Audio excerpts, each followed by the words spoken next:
Honest Addicts, did you enjoy our meticulously planned crazy-ass women in cinema that we delivered last week right around Mother's Day? All completely planned, had absolutely nothing to do with quarantine or my ideas. So moving on from the wonderful women in cinema, I want to review Rat Bastard Men. I'm sure we have plenty of male followers out there who have teetered on the edge of insanity as well. So today, let's take a look at the men who actually teetered completely off that edge and into the abyss of lunacy. These men began as caring, devoted individuals who cared about their wives and children, right? These ladies would have never married them if they'd realized what they were actually capable of, right? These men began as caring, devoted individuals who cared about their wives and children and neighbors, right? These ladies would have never married them if they realized what they were capable of, right? These 5 men had no other choice than to go crazy because of their surroundings, their circumstances, right? What is so crazy about the guys on this week's list versus the women on last week's list is that, yes, they seem sweet and innocent, but really, they're just rat bastard men who hardly had any reason of going crazy and murdering their entire family.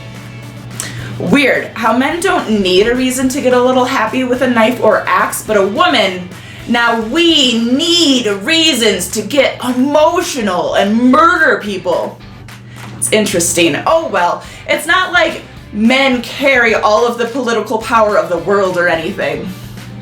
Welcome back to Honest Pop Culture Reviews. I'm your emotionally stable host, Jackie K, excited to break down the male masculinity and how fragile it truly is in this week's top 5 rat bastard men in cinema.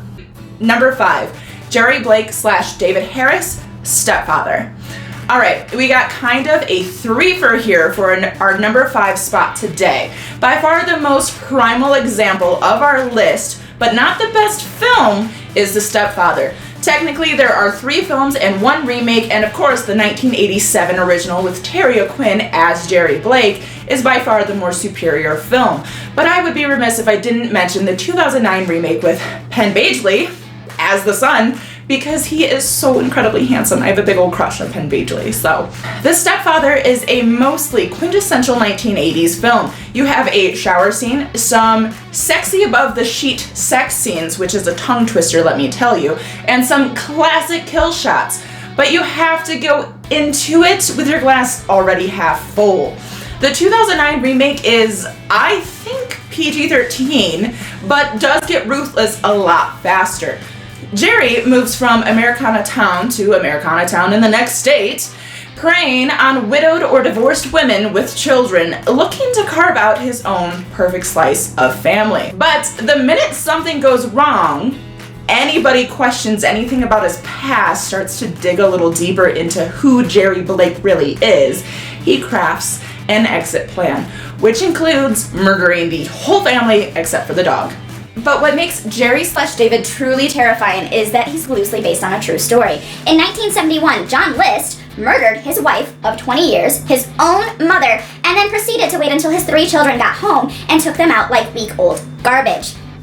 He canceled the paper, he put a hold on the mail, turned down the thermostat, very caring, turned on his favorite classical record, cleaned up the murder scene as you do, and left his entire dead family there to only be found 1 month later. This guy was a mastermind, apparently, because he wasn't found until 18 years later because of an America's Most Wanted episode where they showed an age-progressed bust of his face, and it was pretty accurate, so either his own new remarried wife or a neighbor or somebody called him in, and that is how this man got caught 18 years after the fact of murdering his entire family in cold blood and just picking up and leaving and starting a new life. It was just a normal thing. The Stepfather franchise is a perfect example of shitty, nice guys going off the edge due to some person in their life questioning their choices and background. Yeah. Personally, I think the 1987 film is pretty great. The 2009 remake is okay for being PG-13, and the 1989 sequel is meh. It's okay as well. The original and sequel are available on Tubi, while the remake is only available on Starz or to rent right now. Number 4, Jack Torrance, The Shining. Okay, here is our Stephen King nod. Of course we have Jack Torrance on a list of rat bastard men. How could he not make an appearance? Although Jack Torrance is the pinnacle, possessive, shitty, murdery husband in the Stanley Kubrick adaptation, we have to give a little bit of a shout out to the 1997 TV series. Steven Weber does a much better job of playing the dual roles of John Torrance, as Stephen King would also agree. Jack's Jack starts off as an alcoholic asshole who beats his son. He never seems like a sympathetic character once throughout the entire runtime. While Steve's John starts off as a nice guy who slowly goes insane due to the hauntings of the hotel and the self-isolation. Jack's Jack was already halfway to the edge of crazy when we start the film. There's really no way to connect him, so that's why I want to talk about Steven's John as well. Regardless of which adaptation you choose, you see a father figure go completely unhinged because of a few measly ghosts and some self-sought isolation. Please! You don't see Shelley Duvall's character go crazy, and if anyone has a real reason to, I mean, it's her, right? She has a psychic son, she's pretty much raising said psychic son by herself, and has a sober, abusive husband. Her axe handling should have happened much earlier in the film. The Shining is sadly only available to rent on Amazon right now, or purchase on other streaming apps as well. The 4-hour TV series mentioned is a little bit harder to find, but if you plug some very specific words into Google and you scroll down on that page a little bit, you can find a link to it on Reddit. Number 3, Grant, Slither. Grant, the only character sad enough to have the same name twice, is very deserving of our 3 spot today. This man, played by Michael Roker, cheats on his wife, who is played by Elizabeth Banks, a goddamn goddess. Like, he did more than upgrade when he married her, and you cheat on her? Then you infect the entire town with your new alien slug seed. The whole town. The entire town. You did dirty, Grant. Anyways, at least Banks gets to hook up with her high school fling, Nathan Fillion, so I mean, that's a good fallback, right?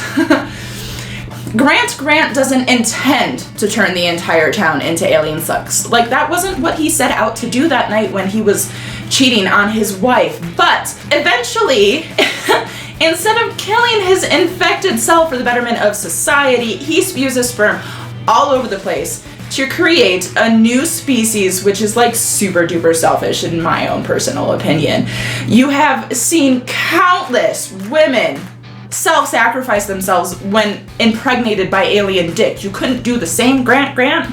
Come on, use your head. Slither is available for rent on Prime at $3.99, supposedly on streaming service Crackle, but I personally couldn't get it to load. Number 2, Adrian Griffin, The Invisible Man. Yes, this is for the 2020 recently released film, which you can now rent or buy thanks to the quarantine. So just a smidge of spoilers moving forward, nothing that would ruin it too much. What's really interesting about placing Adrian Griffin on this list is that you literally cannot see him being a complete ass throughout the film. The film opens up with Elizabeth Moss's character, Cecile, trying to escape the grasp of her incredibly possessive, emotionally abusive, tech mogul level rich boyfriend, Adrian Griffin. So we start out with not even knowing what the man has done. It's never shown on screen. We must trust our possibly unreliable main character's narration. He chases her through the night. She escapes, only to find out that he committed suicide, possibly committed suicide, after she had left his tyrannical grip. His will states that she can inherit his crap ton of money if she remains of sound mind. He then goes on to literally drive her mad in an invisible suit he created as said tech mogul because he can't stand to have someone leave him. That's it. That's the reason he's so possessive, because she tried to leave. No other real reason. It's fine. I don't want to get into the terrible deeds Adrian commits as the Invisible Man, but he is most definitely a rat bastard man for the ages. Currently, The Invisible Man is available to purchase for $15 on many different renting agencies. Honorable mention, Patrick Bateman, American Psycho. Patrick's mental breakdown that leads to a pretty high and deplorable body count, by far the most creative kills on this list, is, well, debatable, which is why he lands at our honorable mention today. The point of the film is meant to raise discussion, right? We don't know if Patrick actually committed all those crimes, but we can all agree on one thing. Bateman is your typical nice guy yuppie, completely full of himself, who really has no reason to jump off that crazy ledge, right? Like, he has this completely perfect life, really hot girlfriends, a great paying job where we never know what he's doing, but he still decides to murder a crap ton of people.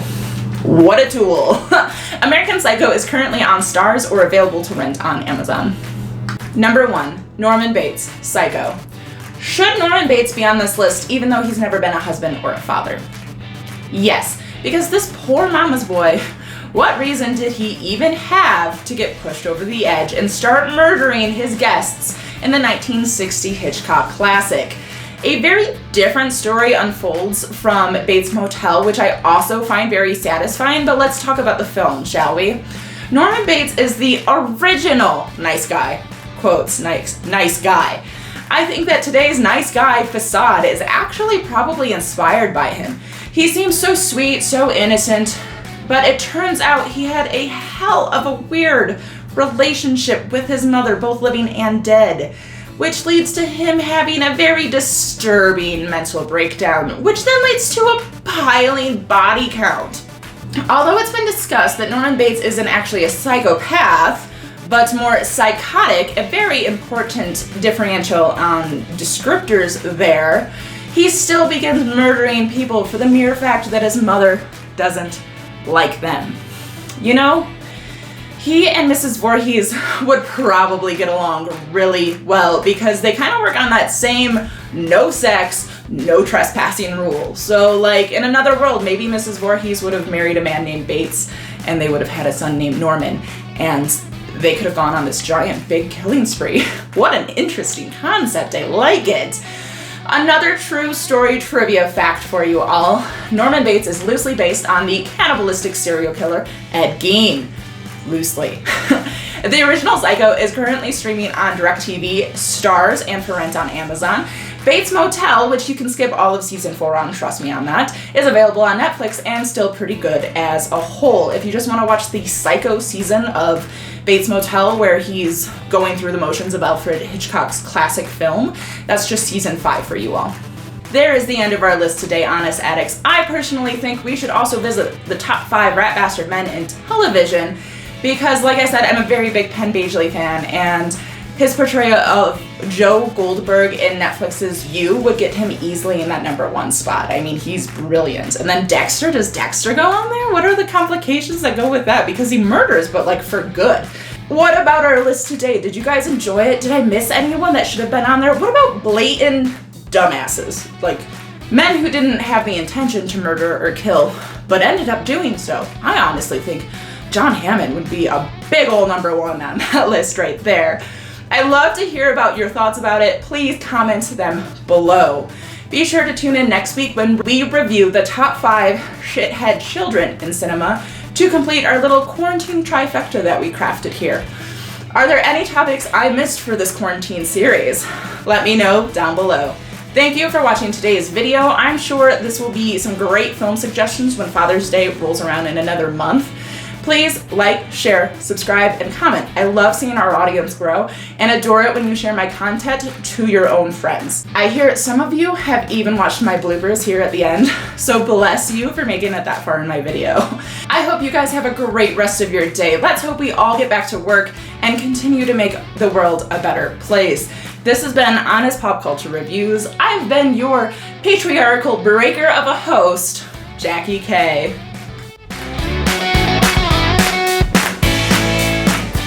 What makes Jerry so frightening as a rat bastard man is his chameleon-like abilities to blend as the perfect father figure, and then you have the unquestioning apparently delirious women who just accept him at face value with no question about his past. Zero. Why?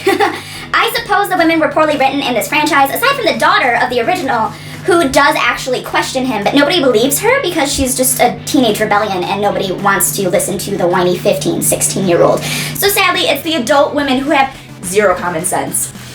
The 80s, right?